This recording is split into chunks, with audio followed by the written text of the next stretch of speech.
Mən Səadət müəlliməm. Sizə kimya və biologiya fənnini tədris edəcəm. Bu gün isə biologiya 7-ci sinif dərsliyinin 2-ci hissəsindən bölmə 4, mövzu 2 olan onurğalı heyvanların bədən hissələri mövzusunun tapşırıq izahlarına baxacağıq. Elə isə keçid edək tapşırıqlara. Gəlin, düşün, müzakirə et, paylaş hissəsində olan suala baxaq. Əksər məməlilərin ətrafları sürünənlərdən fərqli olaraq daha uzundur və bədənin yanlarında deyil, altında yerləşir. Bunun üstünlüyü nədir? Fikrinizi əsaslandırın. Deməli, burada deyir ki, bədənin yanlarında deyil, altında yerləşir. Üstünlüyü nə ola bilər? Bu quruluş sayəsində onlar yan tərəfə əyilmədən, sürünənlərə oxşar olaraq yan tərəfə əyilmədən daha sürətli və davamlı hərəkət edə bilərlər. Belə duruş onlara qaçmaq, müdafiə olunmaq kimi üstünlüklər qazandırar. Ətrafların bədənin altında olması məməlilərə daha sabit dayaq verər. Belə üstünlükləri sadalaya bilərik. Fikrimizi də əsaslandırdıq ki, nəyə görə? Məsələn, deyirik ki, ətrafların bədənin altında olması məməlilərə daha sabit dayaq verir. Və s. ilə axırından fikrinizi əsaslandırıb, əgər özünüzün də kreativ bir fikri, yəni düşün, müzakirə et, paylaşdı, bunu düşünə bilərsiniz. Öz fikirlərinizi də qeyd edə bilərsiniz. Əgər siz ağlınıza bir fikir gəlmirsə, o zaman mənim video izahımdan fikirlərimi öyrənib sonra qeyd edə bilərsiniz. Elə isə yenə vaxt itirmədən öyrəndiklərinizi tətbiq edin sualına baxaq. Deməli, burada deyir ki, onurğalı heyvanların fərqli qruplarına aid olan, lakin eyni mühitdə yaşayan nümunələr göstərin. Deməli, burada sizcə məqsəd nə ola bilər? Yəni, bu tapşırığın verilməsində məqsəd eyni mühitdə yaşayan, amma fərqli onurğalı qruplara aid heyvanları bir-biri ilə müqayisə etməkdir. Deməli, yaşayış mühiti verib, su mühiti verib, quru mühiti verib. Su mühitinə 2 heyvan misal göstərməliyik, qruplarını deməliyik, quruluşu və həyat fəaliyyətinin fərqli xüsusiyyətlərini sadalamalıyıq. Eyni ilə də quru mühiti. Gəlin də düşünək. Su mühitinə elə 2 heyvan sayaq. Məsələn, balıq. Amma yəni fərqli qruplara aid olsun da. Görürsünüz, 2 dənə hissə verilib. Fərqli qruplar, indi qruplarını deyəcəm. Balıq, su mühitində yaşayan digər heyvan delfin. Ya balina. Yox, biz burada delfin yazdıq. Balina da yaza bilərsiniz. Balıq hansı qrupa aiddir? Balıqlar. Delfin, məməlilər qrupuna aiddir. Quruluşu və həyat fəaliyyətinin fərqli xüsusiyyətləri. Deməli, balıqlar qəlsəmə ilə nəfəs alacaq. Bura yazıram qəlsəmə, siz cümləni tamamlayarsınız. Yumurta qoyacaqlar. Yumurta qoyacaqlar. Və deməli, bu soyuqqanlı heyvanlardılar. Sonra delfin. Delfin isə ağciyərlə nəfəs alır. Canlı bala doğur. Və süd ilə bəsləyir. Daha sonra quru mühitinə. İndi biz bunları dedik. Çox aydındır məncə. Yəni 2 fərqli qrupa aid olan, eyni mühitdə yaşayan balıqla delfin hər ikisi suda yaşayır. Amma qrupları fərqlidir. Biri balıqlar qrupuna aiddir, biri məməlilər qrupuna aiddir. Sonra quruluş həyat fəaliyyətinin fərqli xüsusiyyətlərinə bir də deyirəm ki, yəni yaddaşınızda qalsın. Yazmaq xatirinə öyrənməyəsiniz. Qeyd etməyəsiniz. Bunu daha da öyrənəsiniz, təkmilləşdirəsiniz özünüzü. Su mühitində balıq, məsələn, qəlsəmə, yumurta, mən bunları qısa-qısa yazmışam. Yəni nə deməkdir? Qəlsəmə ilə nəfəs alırlar, yumurta qoyurlar, qanları soyuqdur deyə soyuqqanlıdırlar. Həmçinin burada delfinlərdə heç qeyd eləmədim. Bunları da istiqanlı yazardıq. İstiqanlı. Su mühitində digər heyvan delfindir, o da suda yaşayır, məməlilər qrupuna aiddir, ağciyərlə nəfəs alır, canlı bağa doğur, süd ilə bəsləyir və istiqanlıdır da deyə bilərik. Quru mühitinə aid olan 2 heyvan nümunə göstərək. Məsələn, ilan, qeyd edin bura, və dovşan. İkisi də quru mühitində yaşayır.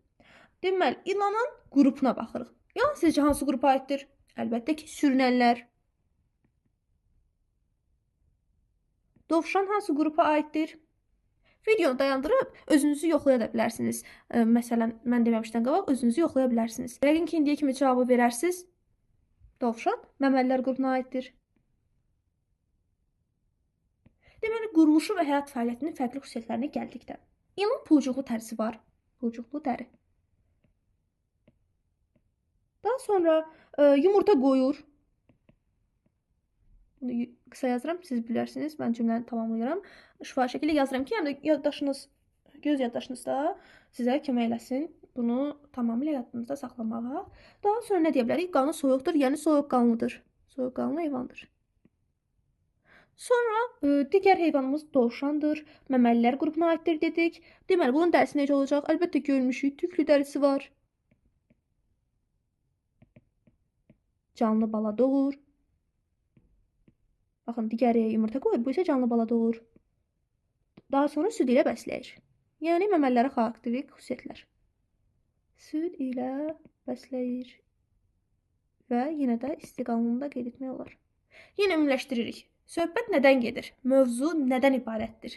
Yəni bu tapşırıq veriblər ki, biz müqayisə eləməyi bacaraq, qruplar arasında fərqləri bilək, qrupları fərqli olsa da eyni mühitdə yaşayan heyvanların fərqlərini sadalayaq, quruluşu və həyat fəaliyyətində olan fərqli xüsusiyyətlərini sadalayaq. Məncə çox aydın oldu. Əgər tam anlamadığınız, yaddaşınızda qalmazsa, videonu biraz əvvələ keçir, tezdən qulaq asa bilərsiniz. Yəni çox asandır. Dərhal öyrənəcəksiniz. Sonra müzakirə edindəki suallara baxsaq, deyir ki, eyni mühitdə yaşadıkları üçün bu heyvanlar hansı oxşar xüsusiyyətləri qazanmışdır? Eyni mühitdə yaşadıkları üçün hər iki heyvan üzməyi asanlaşdıran bədən quruluşu qazanıb, yəni su mühitində olanlar balıq və delfin. Amma quru mühitində olanlar isə bu heyvanlar sürətli hərəkət üçün uyğun skelet, əzələ quruluşuna malikdirlər. Sonra bu onlara hansı üstünlüklər verir sualına gəldikdə, bu uyğunlaşmalar onlara düşməndən qorunmaq, mühafizə, yəni mühitdə daha rahat yaşamaq imkanı verir.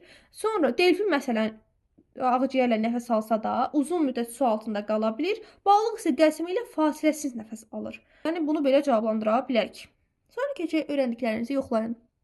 Gəlin öyrəndiklərinizi yoxlayın suallarını addım-addım cavablandıraq. Balina və yarasa məməllərin, ilan və tısbağa sürünənlərin, pinqvin quşların digər nümayəndələrindən nə ilə fərqlənir? Fikrinizi əsaslandırın. Deməli, başlayaq. Nədən? Balinadan. Balina məməlidir, amma tam su mühitinə uyğunlaşır. Ağciyərlə nəfəs alır, balasını canlı doğurur və süd ilə bəsləyir. Digər məməlilər isə əsasən quru mühitində yaşayır. Deməli, fərqi digər məməlilər quru mühitində yaşayır, amma bu tam su mühitinə uyğunlaşıb məməli olsa da. Sonra gəlsin yarasa. Yarasa məməlidir, amma uçma qabiliyyəti var. Bu məməlilər arasında nadir xüsusiyyətdir. Yəni məməli olsa da uça bilir, ona görə bu digər məməlilərdən fərqlənməsinə gətirib çıxarır. Sonra gəlirik ilan. İlan sürünəndir, lakin ayaqları yoxdur. Digər sürünənlərdə isə, məsələn, tısbağada, kərtənkələdə və s. onlarda ətrafları mövcuddur. Bunlarda ayaq olmadığına görə digər sürünənlərdən bu yolla fərqlənir. Sonra gəlir tısbağa. Tısbağa da sürünəndir. Baxın, bir sualda yadda saxlaya bilərsiniz. Balina və yarasa məməlilərdən, yəni balina və yarasa məməlidir, amma digər məməlilərdən fərqlənir nə iləsə. Deməli, balina məməli, yarasa məməli, ilan və tısbağa sürünənlərdən nə ilə fərqlənir digər nümayəndələrindən? Deməli, ilan sürünəndir, tısbağa sürünəndir. Pinqvin quşların digər nümayəndələrindən nə ilə fərqlənir? Deməli, pinqvin özü də quşdur. Yəni bunlar səhv düşən heyvanın adlarıdır. Amma sualla belə yadda saxlaya biləcəyinizi isə çatdırmaq istədim. Deməli, tısbağdan danışırdıq. Tısbağa sürünəndir, amma bədəni möhkəm qabıqla örtülüb, bu onu digər sürünənlərdən fərqləndirəcək. Sonra gələcək quşlardan pinqvin. Pinqvin quşdur, amma uça bilmir. Onun qanadları üzgəc kimi su mühitinə uyğunlaşır. Yəni bu fərq ondan ibarətdir ki, quş olsa da uça bilmir, digər nümayəndələrdən də bu ilə fərqlənir. Bu xüsusiyyətləri fərqlənir. Fikrimizi əsaslandırdıq, çox asan idi. Özünüz də düşünsəniz cavablayacağınız bir sual idi. Ona görə keçək ikinci suala. Məncə aydın olmayan bir hissəsi qalmadı onun. İkinci sualda deyir ki, sual işarəsinin yerinə uyğun gələn ifadəni müəyyən edin.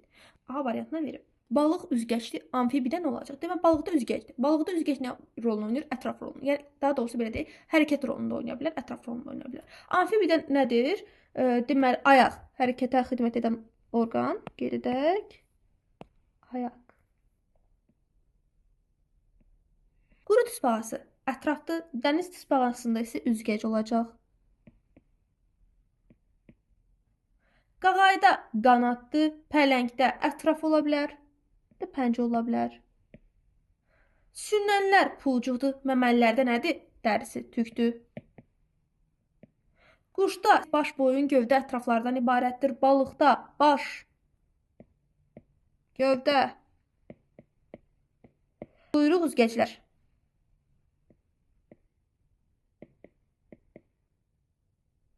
Məməlilərdə ətraflar bədənin altında, sürünənlərdə isə yanlarda yerləşir.